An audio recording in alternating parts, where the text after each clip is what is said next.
There are people throughout the world that have interesting stories to tell. Stories of heroism, acts of kindness, near-death experiences, successes, and failures. You usually hear of these stories from people that live in another state or country. But what about the stories from within your own community? Everyone has a story to tell. And by everyone, we mean your neighbor, your coworker, the person behind you at church, people you interact with on a daily basis, or maybe even you. Welcome to a special edition of the DTB Podcast presented by the Bless Your Heart Nonprofit Corporation. I'm Brennan Matherne and I'm your host as we speak to some of the most interesting people on Bayou Lafourche. On Sunday, August 29th, 2021, our area was changed forever. At 11:55 a.m., Hurricane Ida made landfall at Port Fourchon on the southern end of Lafourche Parish. For hours, the eastern eye wall devastated the South Lafourche area. Homes, camps, and businesses were destroyed. In some of the worst cases, there is no evidence a structure ever existed. The eye of Hurricane Ida passed over the Lockport and Raceland areas, causing significant damage to structures in the central area as well. And many homes in the northern area also sustained damage. Then on Sunday night came the flooding in the Bayou Buff area. Later, it flooded in areas of Gaines and Raceland near U.S. Highway 90, and then in La Rose, north of the Intracoastal Canal, which left residents dealing with mud for weeks. If there was good news, it was that the levees held in South Lafourche in what was their biggest test to date. Still, for the people of Lafourche Parish, especially the South Lafourche area, in many ways life will not get back to normal for quite some time. Many people have been displaced and are living with friends or relatives. Some are staying in campers on their property, and some are even living in tents still as they await some type of long-term solution. Children are back in school, but only parts of schools are open, and in some cases, they are at a different school than what they started the year. To date, there are only about a dozen places you can purchase a hot meal in the South Lafourche area, so people are relying on the generosity of outsiders to come and serve them. Many business owners and residents are faced with decisions like, will they rebuild or do they move on? Still, despite all the devastation, despite all the hardships, we've seen the Bayou come together like we always have seen in the past. Those in need are the very ones helping others in need. Those whose homes are damaged are helping others who have even more damage. Everyone is facing something, but those who count themselves blessed have taken the opportunity to help others in need. For evidence of this, you need to look no further than the individuals involved with Bless Your Heart Nonprofit. And today we're joined by two board members, Jarreau and Luke Newman. Jeray and Luke, I'd like each of you to tell us about your Hurricane Ida experience before we get to the stories about the nonprofit and what you guys have been doing. So first of all, just start with whether did you stay or did you evacuate, and what was your experience where you were?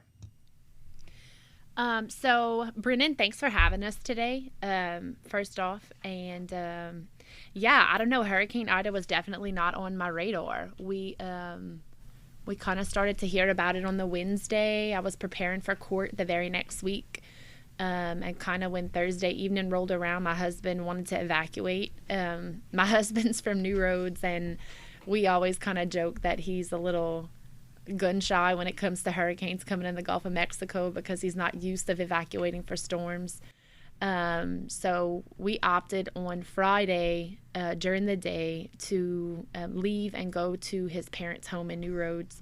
So we got home that afternoon and we boarded up my office, and I just, last year we were in the cone of uncertainty, I think 7 times. So we thought we were just taking a trip to New Roads for the weekend and we would be back Sunday afternoon. We packed just a couple of changes of clothes, and we packed up the kids and we left. And I thought about taking a picture of my house before I left because the lawyer in me was saying, if you have property damage, you're going to want to document that. But I was like, no, I'm going to be back on Sunday. Like, it's going to be no big deal.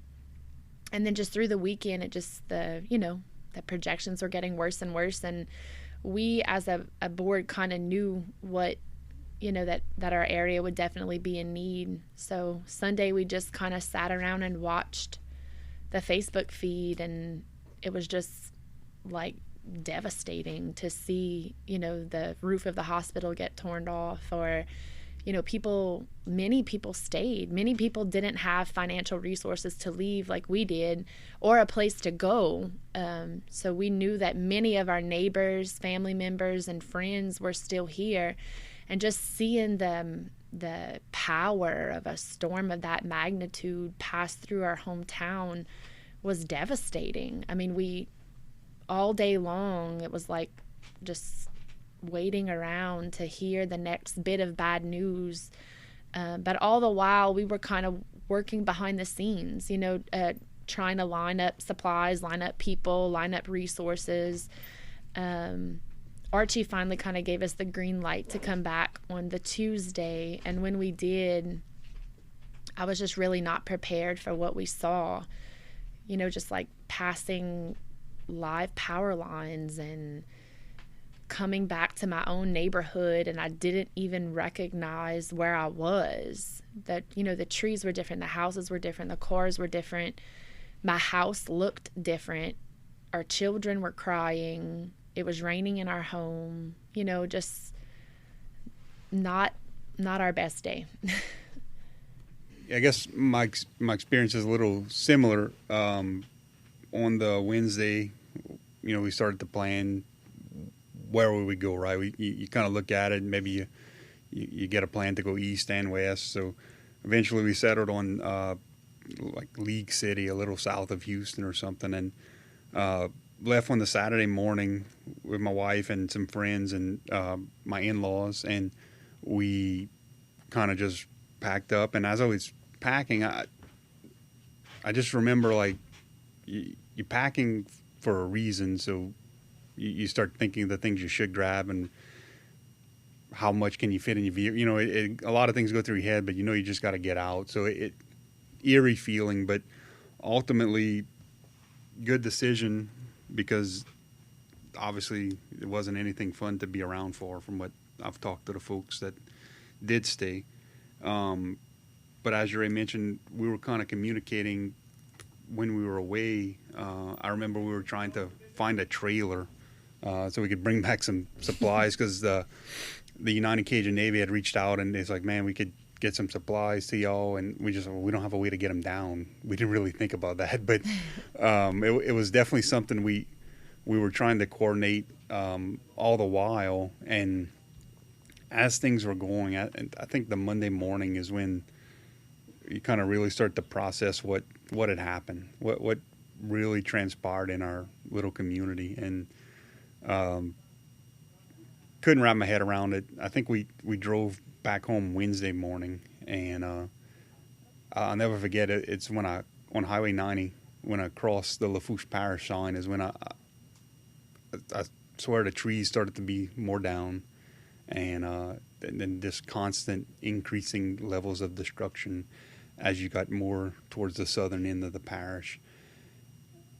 And it's unexplainable if you didn't see it for yourself, and thankfully, hopefully we never have to again. I think all of us, and I know you guys evacuated. I did stay, obviously, and I think all of us, whether you stayed or evacuated, that first opportunity you had to go out and look at what happened is something that those images that you see, or the first time you made a trip somewhere and saw devastation, that's the images that you'll probably tell your grandkids about one day, and future generations. Going back to listening to y'all as y'all talked about your preparation, on the day before the storm, during the governor's press conference, Ben Schott from the National Weather Service was kind of listening in the background as we're getting everything prepared, and he used the term life-altering to describe the storm. And I'll never forget that, and it just stuck with me. And as I was working in my job to prepare and getting updates from my family, who by the way evacuated to Bossier City, I kept thinking they were using that term a bit too much for my comfort. The governor then kind of repeated it later, and they kind of kept dwelling on it. Life-altering. But now we see why they were using that term. And so I ask you, in what ways has life been altered for you or for our people in the area in the short term? And what do you see as far as it being life-altering for the long term for our area? So when speaking on behalf of my own family, it's been life altering in that we've been displaced from our home. We're not living in our home right now. We're living in a camper in our driveway. And while that is not an ideal situation, I definitely recognize that we're blessed that my husband and I had a camper to live in. For a period of time, we were living in my brother's driveway. But we since have been able to move our camper over to our home. So at least the kids have a little bit of normalcy. We're able to at least be at our address. So that's been a little bit more helpful for them. Since I started practicing law in 2013, I live my life like by my calendar. So like court date to court date. And that's how I think of things like, okay, well, this event is before this court date or after that court date. And that's kind of how my brain works. And so once the hurricane passed, Judge LeBlanc kind of told us that the courts were closed indefinitely. And I remember I texted Andrea Stentz and I'm like, I don't understand what that means because we're not in court. What are we doing? And so I just, I was praying a lot, and I just felt like God was just telling me that at that time, it was our time to be doing nonprofit work. And if it was not for courts being closed indefinitely, I know speaking for myself, I would not have been able to serve our community in the capacity that I was able to serve and really put the time in at that time. And speaking about long-term life altering, I just don't see how this area will get back to where it was in the foreseeable future. I mean, if you go down any street in the 10th Ward, there is no structure that is not affected. Even people you talk to who consider themselves blessed to say my house had very little damage, had damage. Even they in some way have been affected. Their job's been affected. The grocery store, everything, the mail, our mail when we got back at the post office was wet. So it's just a different experience. I'm not saying that to complain. I'm just saying that it's life altering.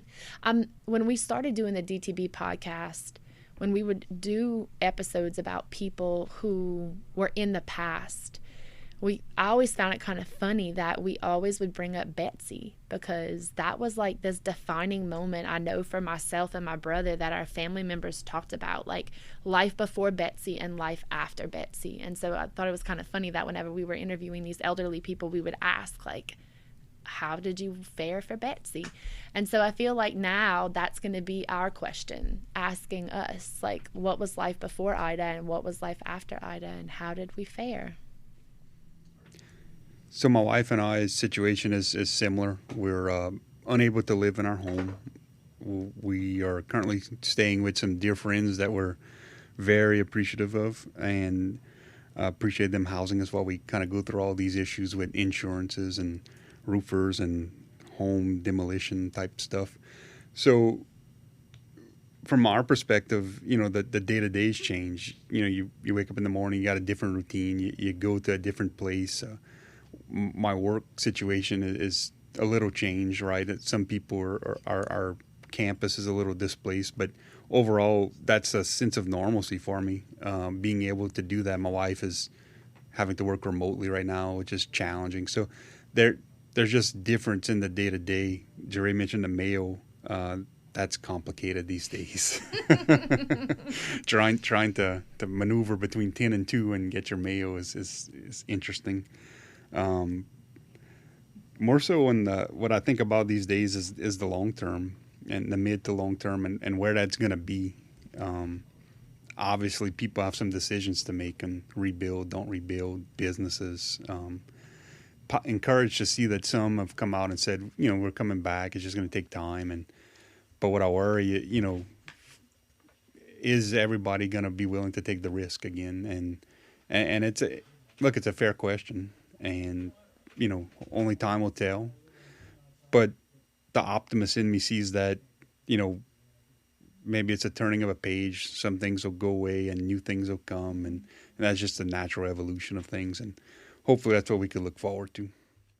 Yeah, I agree, Luke. And I think as we talk about this, that's pretty much been my response. I think some things will change forever, but I think that some things you have that opportunity and that opening for new things to emerge. And look, one of those things that came out of the COVID pandemic was Bless Your Heart, and now we have this great organization. And Jeray, you've already kind of started alluding to this, that the plans were already in motion before really y'all came back. So that's what I want to talk about now is even before the storm hit, you knew that had we ever had a major storm that you guys were going to be involved in some way. So how did the ball get rolling, so to speak? Where did the first donations come from? So initially, we had a little bit of hurricane relief experience with Hurricane Zeta last year. In hindsight, I kind of feel like God was putting that into play just to kind of give us a little taste of what we would be having to deal with in the future. We had some experience at supply distributions for that hurricane, so we knew what the needs were going to be. We knew that people would need to be coming in and cooking hot food. So we kind of had made a couple of connections with the United Cajun Navy whenever we handled the Sea Corps boat sinking. So we had a few nonprofit connections that we had made previously. So we definitely knew that supply distributions were in our future, but our biggest hurdle was location. So last time we operated out of Fire Central on LA1 in Cutoff, but that facility had been severely damaged, and so we were not able to use that facility. We called all kind of people to try to find warehousing. So our issue was that we had people from across the country, people we didn't know, sending us supplies from all over the place, but we had nowhere to put it. And so that hurricane hit on Sunday, and our first supply distribution was on the Saturday following, so less than a week. But everyone who was bringing supplies, we didn't have a place to store it. So we had to try to push the supply drop-offs until right before the distribution and just have them leave it in the Dufresne's building parking lot. And we're so thankful that T-Paul let us use that parking lot, because we literally had nowhere else for us to be able to do a distribution at that time. So we were able to do that on the Saturday after the storm. And for that distribution, we saw a huge need for tarps and water and food and adult diapers for the disabled. And that was like a stop the bleeding type situation. We just had a lot of tears, a lot of people crying. And we had to kind of ration things. So it was like one tarp per car. And then, sometimes people would come to us and they were in tears and they're like, I really need 2 tarps. It's raining every day. It's raining. And, if you only give me 1 tarp, I'm only going to be able to tarp one side of my house. I can't tarp the other side of my house. How am I supposed to choose which, side of my house that I can tarp? And so the monetary donations that we had been receiving from just individuals at this time, there really were no big companies, I don't think, that had kind of stepped in. We bought as many tarps as we could find. And at that time, it was difficult to find supplies. The shipping in of supplies was needed at that time. Yeah, tarps were at a premium. Before we left Houston, we found as many as we could, and we packed them in and drove home with them. One, because we didn't know what we were coming home to, and figured there would be a need. Generally, I remember, I think this was on the Monday, of the day after the storm. Through Facebook, some people had reached out. It was a church in Illinois that wanted to put on a concert and give the proceeds to us, because they kind of saw we were helping with hurricane relief. And I remembered at the time, but eventually, I want to say like 2 or 3 weeks ago, I got just 4 or 5 checks in the mail. Maybe partly because of the mail delays, but it was like $3,800 from these folks that never met us, never knew anything about us, except we were in a hurricane's path and they wanted to help. And driving home, I remember fielding calls from people who like, hey, look, I want to get y'all some supplies. I want to bring them down when. And so we had to kind of coordinate logistics on when is a good time to bring them and how. And the interesting thing about it was I'd ask people, well, where are you guys from? And they're like, oh, I'm from the Bayou. I just don't live there anymore. And that was, kind of pulls at you because it's a part of everyone, whether they're here or not. And that was very comforting at a time when it was a lot of need around, We were also very thankful for the Port Commission. They allowed us at the very beginning to use their airport in Galliano. And so Aerobridge, they're like a nonprofit. And so whenever a disaster happens in the country, they fly in supplies wherever the disaster takes place.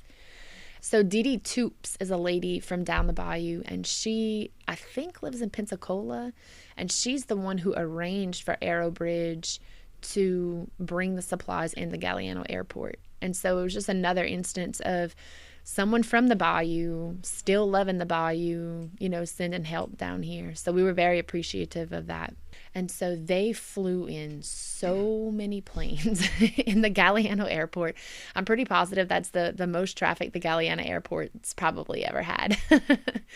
And we had so many volunteers from the community, Bryce Shermy, my brother, Squirrel, who were willing to go and pick up the supplies and bring it to our supply distribution drop-off point. And we were very, very thankful for Chet and his team over there at the Galliano airport. Watching as people would line up at some of these distribution events that y'all had, ultimately they may be in line for an hour, for 2 hours, but all they end up seeing is the end result of that work. And that's, the hours and hours that volunteers put in before the event ever happened to organize all of this stuff. And you got a taste of it for this storm, talking about getting deliveries at airports with people flying in, the logistics behind supply. Not distribution is almost the easy part because people line up and you give it to them. It's trying to get that stuff in, figuring out where to send it, where to store it, and how to store it, and how to organize it later. That's some of the big things. And so, look, as time went on, and you mentioned, some of the initial people that gave you monetary donations have been coming in addition to all of this stuff that y'all have been receiving. So that's another thing I wanted you to touch on, was not just the items, but the money. And we had talked about this earlier this week about y'all crying basically when you got the first like $5,000 check at that first distribution compared to where you guys are now. Right, absolutely. I think I'll probably tell this to my grandkids whenever I'm old and gray, but I remember those first few weeks. What we were doing was we were living at my brother's house still, and so Hillary Danos, she's on our board as well. We didn't have any cell phone service, so people would try to call us to arrange logistics for supplies, and we would not be able to get in touch with them because we were here and we didn't have cell phone service.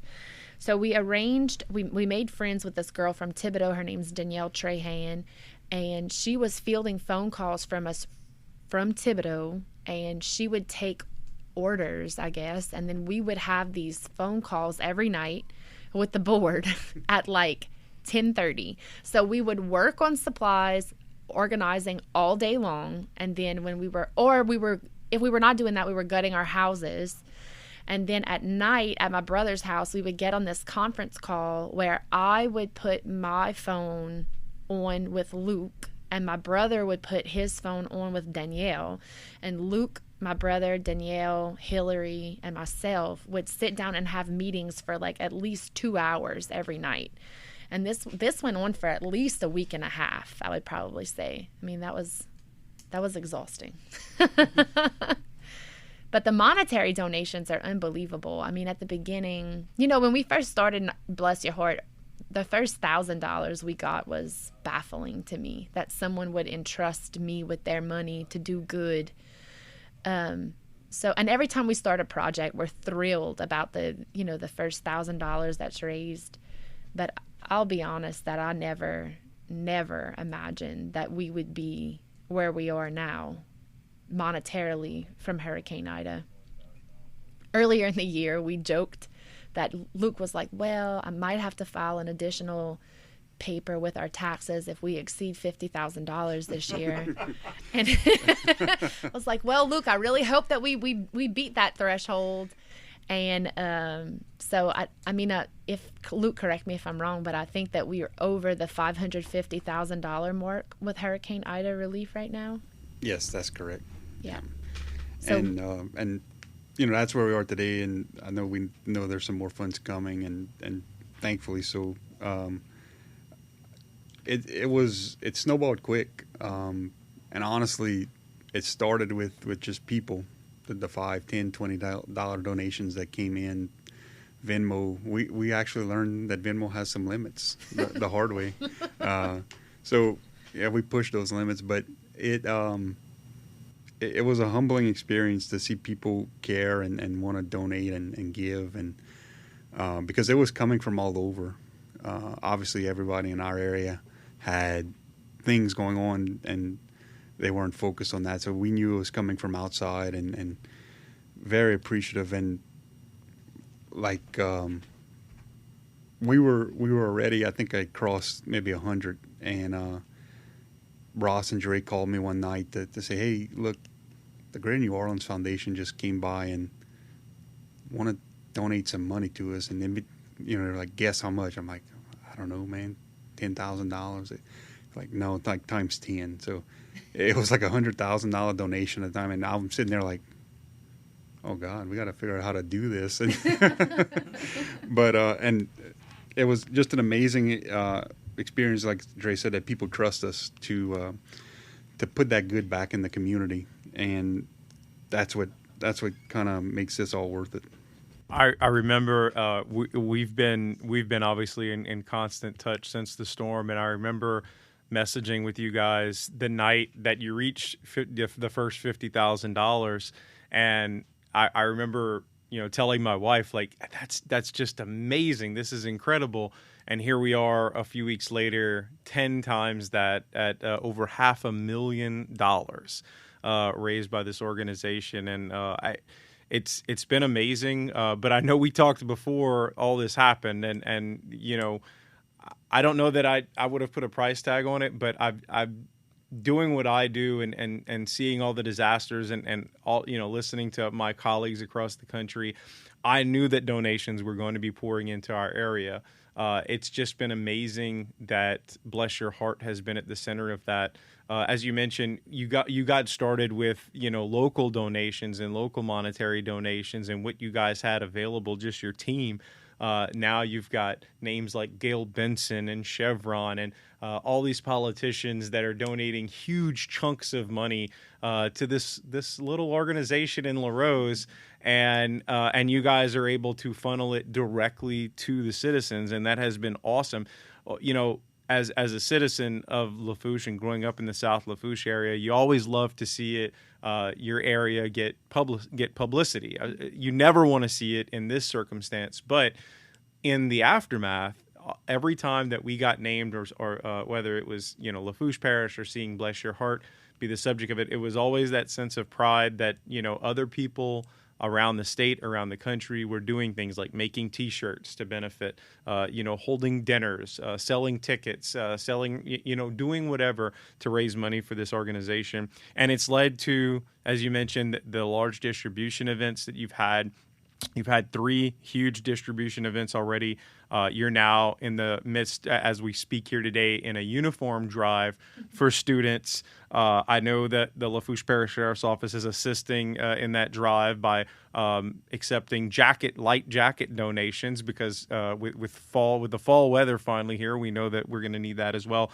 So after the uniform drive is done and we get students back with where they need to be as far as their clothing, what's next up on the hurricane relief efforts for Bless Your Heart in the short term and long term, as we know this is going to be a long-term recovery? So at the very beginning of this woman from Arrow Bridge had told my brother and I, she said, this is going to be a marathon, not a sprint. So don't overexert yourself at the very beginning, which is exactly what we did. But we're now understanding the point that this is a marathon. And all the organizations that were kind of there at the very beginning rightfully are, pulling out of this area. I understand that the Red Cross doesn't have to have as much of a presence here anymore. I understand that the Salvation Army doesn't have to have as much of a presence here anymore. But, the hurt is still here and the loss is still here. And so, Bless Your Heart is still here and will be here for the years to come after this hurricane. And so in the short term, we are looking towards Christmas time. We know that it's going to be a financial hardship for parents to be able to, be able to provide for their kids this Christmas season. So we are looking forward to that. We do foresee a food distribution event potentially to coincide with Thanksgiving coming up in our future, because we do see, even though the state has stepped in with DSNAP benefits, that there is still a need of food in our area. So that is in the short term as well. We this uniform distribution is nothing like I ever imagined it would be. We at the beginning we had met and we really as a board had talked about putting ourselves in the position of a community member who lost everything, and then asking ourselves, what are the next steps I would need to take to get myself out of this situation? And so we really talked about how Bless Your Heart can intervene into their lives to try to help. How can we help those people? And one of those things was providing school uniforms so that children can get back to school. And in true Bless Your Heart fashion, we set a goal and we exceeded that goal 10 times over. We were thinking, maybe it might cost $50,000 or maybe it might cost $75,000. And I think Luke told me this morning that we're knocking on 100 right now. So we all, we have 1,008 children who've signed up for these free uniforms. Our goal is to provide every child with 2 new uniforms, underwear, socks, 2 spirit shirts. So it definitely was a larger undertaking than I had imagined, but in talking with these educators and in talking with our community members, it's definitely a need like I've never seen before. Yeah, the uniform drive's been something that I guess we were estimating 50% of the parish we would get, and I think that's about the number we hit, 60% or so of the sign-ups. And I remember like you said, we set a budget, and then I just kept moving the budget because I had that ability, right? So we just kept moving it, and I think it's going to end up at like 105 or so when we finish this. But I think the important thing for us to focus on going forward is just the thing we've been doing well is seeing needs and finding ways to address them. And so without getting too locked into anything, we have the things we talked about, but we're just going to be open and ready for what is coming that will be needed. And so Bless Your Heart is trying to find ways that we can provide normalcy for the children of our parish, because we all know that when our children are more so at peace, parents are more so at peace. We also are just trying to figure out how we can lessen the burden for some families. Luke and I talked about being displaced from our homes, but, the fact that some people live this way. Some people live in campers on the regular, not in a disastrous situation. Some people live with friends and family regularly and not in a disastrous situation. So, I know I probably speak for both of us when I would say that we're really thankful we now have this perspective. We are basically in the shoes of the people that we're seeking to help. And so now Luke and I can bring to the table, it's hard to help a family. I just think differently about it. Help a family who's living in a camper. I can't provide you with a ton of supplies because, to be honest, you don't have a place to put them. And the same thing for someone who's probably living with a family member. So we are thankful for that, that perspective through all this. When you mention lessening the burden, I think that's a key phrase, and certainly was in the initial days after My brother lives in a subdivision in the central area, and he had damage. And like you said, I mean, every house in Lafourche Parish was touched in some way, but certainly as you got further south, it was worse. But he had damage to his home, and he still had the ability to cook his family meals. And really anyone just about in the central area had that ability, but they were offering hot meals at times, or they were offering supplies. And as social media will be, there were some people that felt like they should inject their opinion that, you know what, you got to save those meals for the people really in need. And I think a lot of us kind of felt like that in the beginning, but the reality is that there was meals and supply distributions in all areas of the parish because there was a need in all areas of the parish. But bigger thing is there was some people that had been, while they had the means and they had the ability, they were still eating cold sandwiches because it wasn't a priority to cook a meal. So having that one hot meal on a Saturday or something was lessening that burden for those individuals. And, they're for the most part back to normal, whereas the people in the South area, they're going to need that burden to be lessened continuously over the next several months. It wasn't just a days or weeks thing for them like it was. It's a months thing. Well, guys, I mean, this has been really enlightening, and I'm sure that we'll talk more and we'll have more stories. As you mentioned, we're probably going to be talking about this forever now. But in kind of closing here, what I wanted to touch on was anyone that I speak to during the storm, the first question you say is, how'd you fare? How are things going for you? But there's usually a part of the conversation where you have a lessons learned or takeaways. And obviously the most obvious one is I'm never staying again, or, I'm always evacuating or whatever. But I wanted to ask you, you always want to get better. You always want to be better prepared for the next storm or the next event. So, and it doesn't have to be a long answer, but just in short, what have you learned or taken away from this experience, whether it be the hurricane, the nonprofit, or both collectively? So I guess the most obvious thing I learned is that I should have a detailed listing of every item in my home, the price I paid for it, and its replacement costs.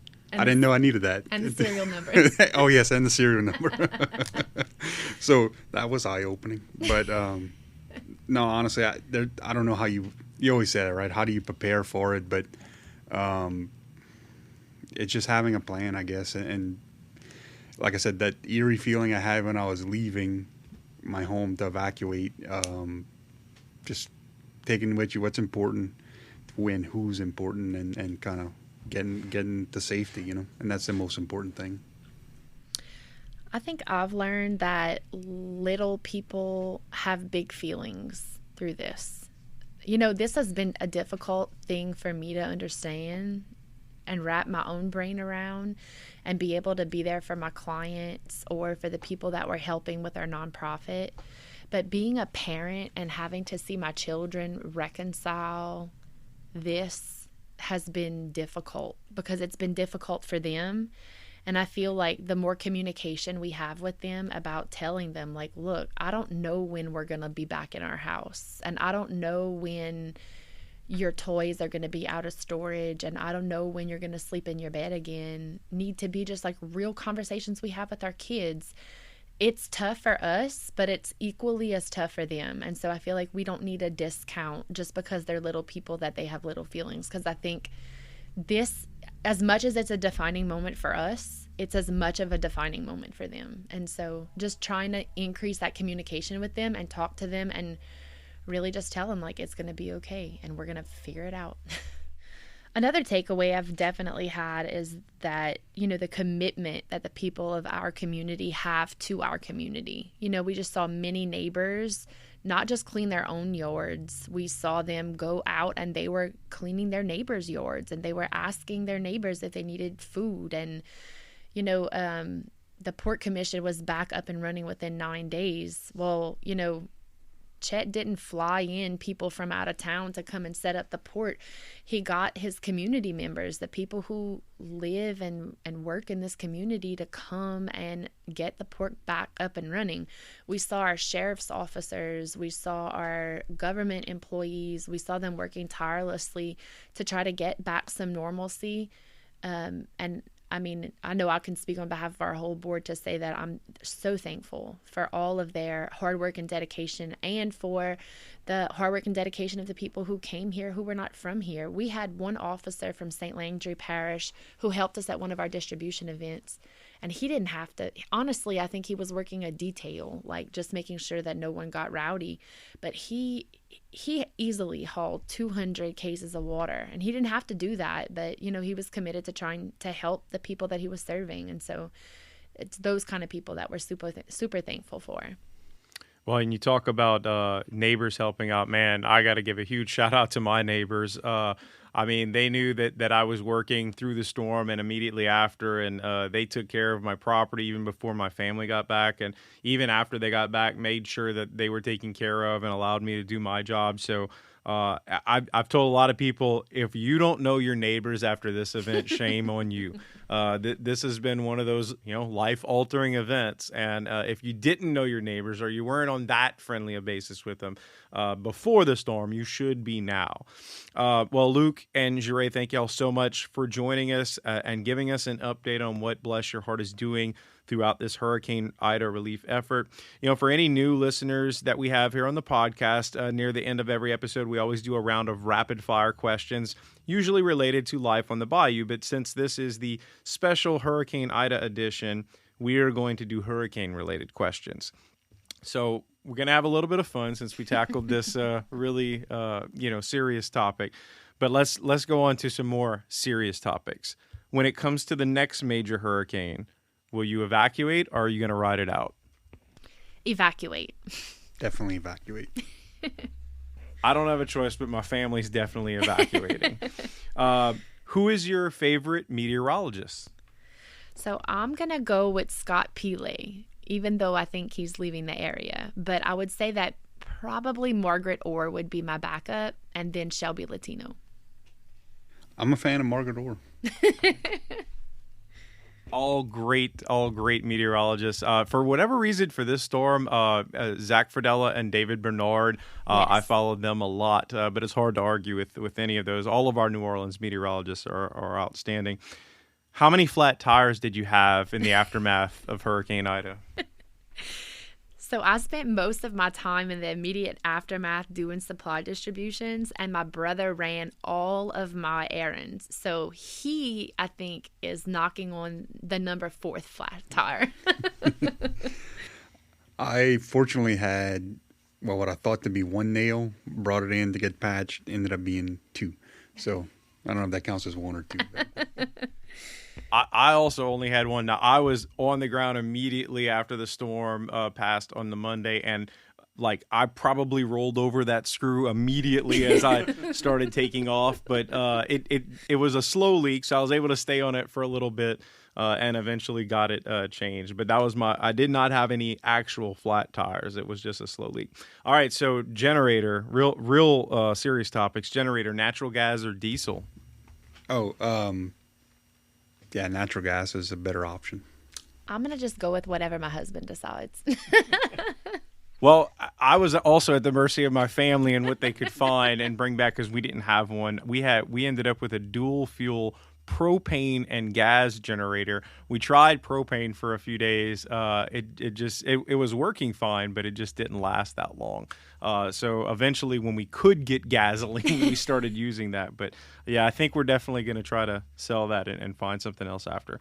So of all the groups that came distribute hot meals to the area, which one was your favorite? We were fed a lot of jambalaya. I will say that. However, our good friend Kyle Trebona from New Roads came down and cooked jambalaya for one of our distribution events at the Larose Civic Center, and my husband helped him cook it, and so I'm going to say their jambalaya was my favorite.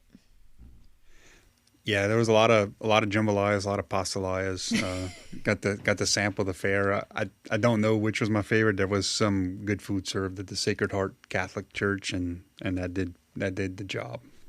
I also will say one of the old ladies from the French Food Festival brought by a big box of her peanut butter fudge that she sells at the French Food Festival, and fed all of our volunteers. And so that would be my favorite as well. So that goes into my final rapid fire question. What's your go-to hurricane snack? Probably Starburst.